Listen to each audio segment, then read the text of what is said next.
Spell to learn. We humans come into the world half-baked, unable to survive without a caregiver. We have to learn so much, from the absolute basics like feeding to the subtleties of human interaction and communication. It all affects our survival, health and happiness. We don't stop once we've reached maturity. We can continue learning until the day we die. The perfect symbol of potential is an acorn, and the realisation of that potential is an oak tree. Together they symbolise the journey of knowledge and development from tiny and humble beginnings to the massive, majestic, fully grown tree. The moths were caught in the trap in June. The poplar hawk moth was wonderfully docile. It appears so exotic, but it's common, just unfamiliar because it's nocturnal.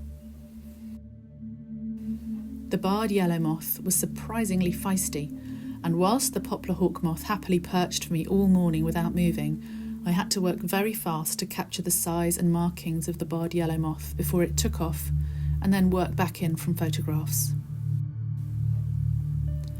This dried mugwort stem is satisfyingly sculptural.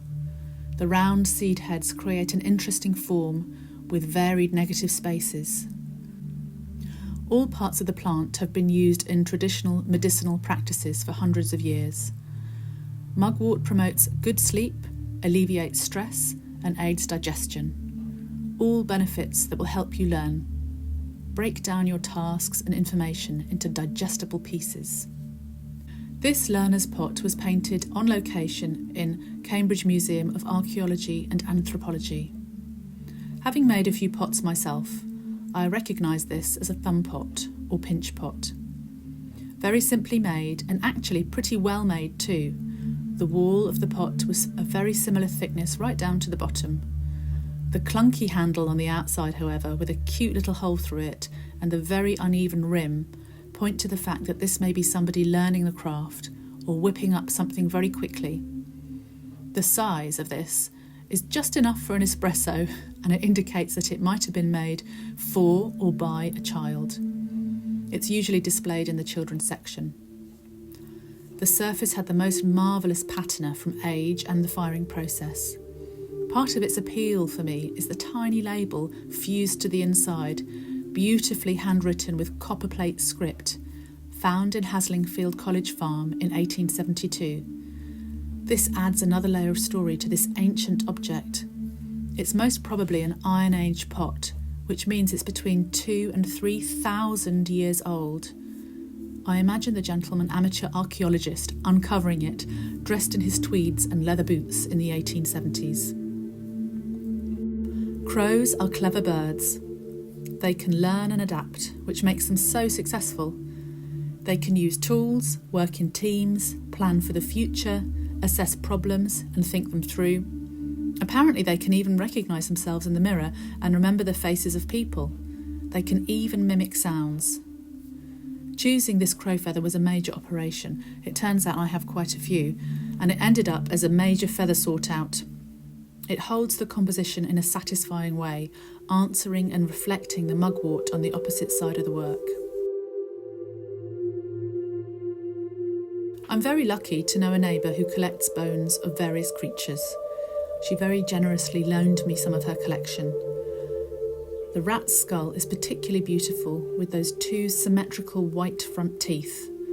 I did imagine that rats might have the same orange coating on their incisors as voles, as in my spell for endurance, but they were pearly white and in good condition. Rats are incredibly intelligent creatures, able to learn and solve problems.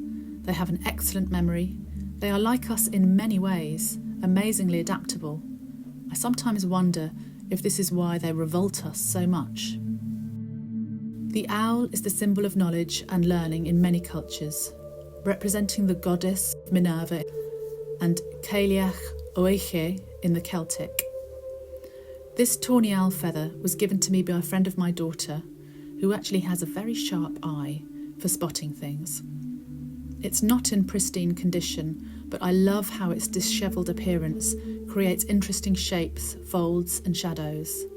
A wise old owl to finish off the spell to help you learn. to grow from your mistakes, and to use your experience and understanding to try new, better approaches.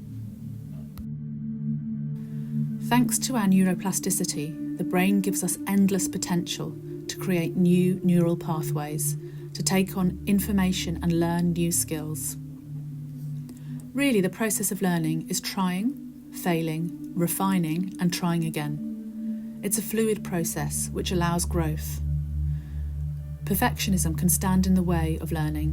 When we get rigid, we miss all the lessons waiting for us in the mistakes. This is a spell to help you embrace the learning process and greet your ignorance and mistakes with humour, compassion, and understanding. You might find, once you've experienced the learning process enough times, how little you really know, and from there you may even develop wisdom.